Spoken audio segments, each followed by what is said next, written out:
We just had the latest World Government Summit, where all the powerful people and the academics get together to discuss their utopia for the future.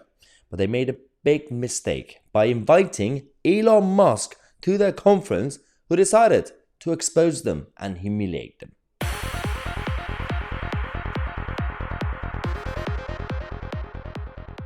Alright, this is going to be absolutely beautiful. This is about this thing that happens on a regular basis. It's called the World Government Summit. And you think Davos was bad? This is just completely out of touch with reality. So these guys get together, and they actually invited Elon Musk. He was actually on a video link, making a speech, talking to all the attendees. And I also love how they decide to have these events in the Middle East. Of all places, the cabal of big money and big oil. They are very, very good at coming up with theories about the potential utopia. So we could have one world government, one world president, and one world local council. I don't know. There's absolutely nothing wrong with international cooperation. I'm very much in favor of logical, reasonable free trade agreements and international cooperation on defense. That's the limit. That's called moderation. There's a difference between internationalism and globalism. Globalists want their ultra theory of having one globalized world where you can actually have institutions and global entities like the EU or other things to rule us, to help us, save us from ourselves, they would say. But we have to respect national sovereignties. We have to respect national differences. Each culture is still different. We do not live in a Star Trek fantasy land where you have one human race. It doesn't work that way. Maybe in the future, inevitably, organically. If it gets to that, fine, absolutely. But you cannot force it. Let's go to this video. I'm going to react to it as we watch. And again, apologies in advance because of copyright issues. We have to pause every now and then to react. I know it's going to be annoying. Let's go to Elon Musk.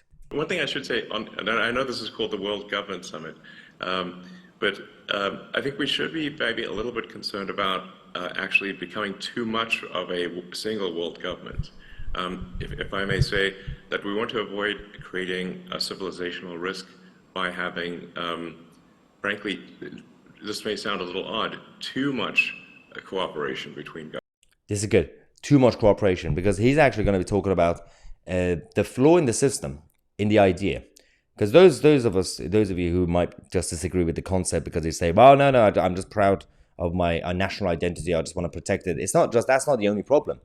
He's going to be talking about the most sensible issue, that is, competition is what drives humanity. Whether it's in business, in terms of free markets, whether it's in education, in sports, in life, on social level, and in social life, competition, healthy competition, is why we make ourselves better people.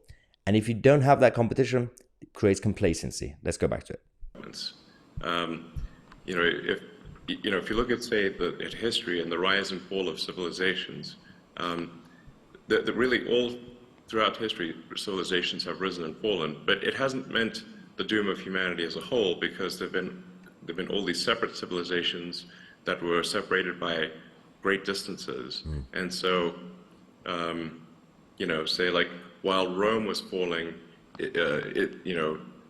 Islam was rising. And yes, absolutely perfect example. And he actually used a good example because all the Arabs are there. By the way, let's just clarify and translate what it says.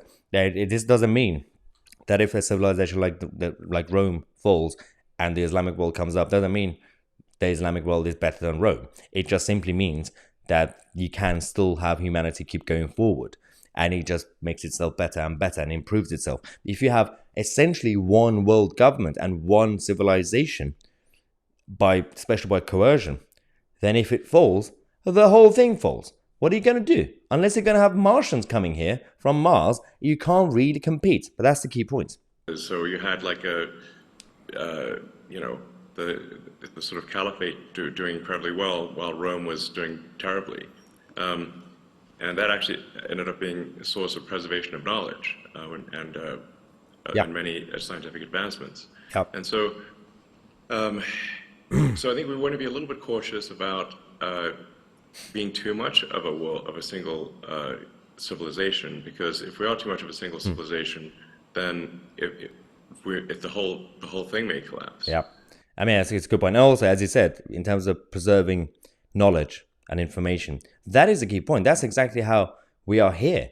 We learn from history. I know most of the time humans don't learn from history in terms of they make the same mistakes, but the overall knowledge and expertise and basic experience that we have as humans is because we know about the past. You can't completely eliminate any opportunity for return of civilizations.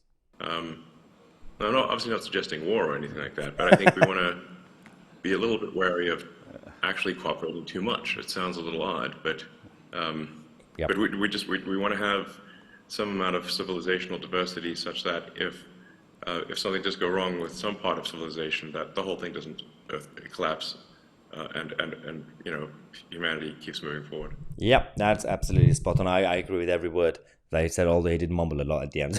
He just repeated himself. But it is quite important to talk about these things on a, well, technical level or semi-intellectual level, academic level, because it's not really just always supposed to be shouty. It's not always supposed to be the globalists calling the nationalist names, or the nationalists calling globalists psychos or whatever. A lot of people on this side end up calling people globalists as if it's an insult, or it's some sort of I don't know, gotcha sort of thing. It's not. It's a legitimate ideology. We don't agree with it, but it exists. It's like someone coming to me and saying, "Well, you have a beard." I'm like, yeah, I do have a beard. It's not really an insult. Yeah, globalism is an ideology. Globalists exist. So when someone says, "Oh, well, I realize," yeah, but Boris is just a globalist. Boris is a globalist. I'm like, yeah, of course he is. It's not some sort of discovery. It's not some sort of, oh, well done. You called it was some sort of insult. Oh, he's just a globalist. Oh, she's a globalist. Yeah, of course I'm globalist. Why are we mentioning this? It's just saying, oh, well, the sky's blue. Well, we have to counter those arguments. You've got nationalists, you've got globalists, you've got internationalists, you've got patriots, you've got capitalists, you've got socialists, everything exists. And everyone is something. And not everybody is into labels, obviously, but, the elements of labels or a set of values. So when people go out there and say, well, Bill Gates just did this because he's a globalist. I'm like, well, yeah, that's exactly why he did that, because he's a globalist. Why are you saying this? It makes no sense. Oh, this one is a globalist puppet. I'm like, yeah, they are openly going to international meetings and gatherings. They have discussions. They have these plots and meetings that they have. It's not really some sort of secret. So we say, oh, this one is a globalist puppet. Like, yeah, he's actually telling you he is a globalist. Anyway, I thought I'd just mention this problem in terms of language and narrative, because we have to debate them better. We have to be much more proactive when it comes to countering those ideas. We can't just call them names, because that's what they do, and that's why they lose the argument as well. Anyway, let me know what you think in the comment section. I'm Mahyar, Tousi, and we are the media.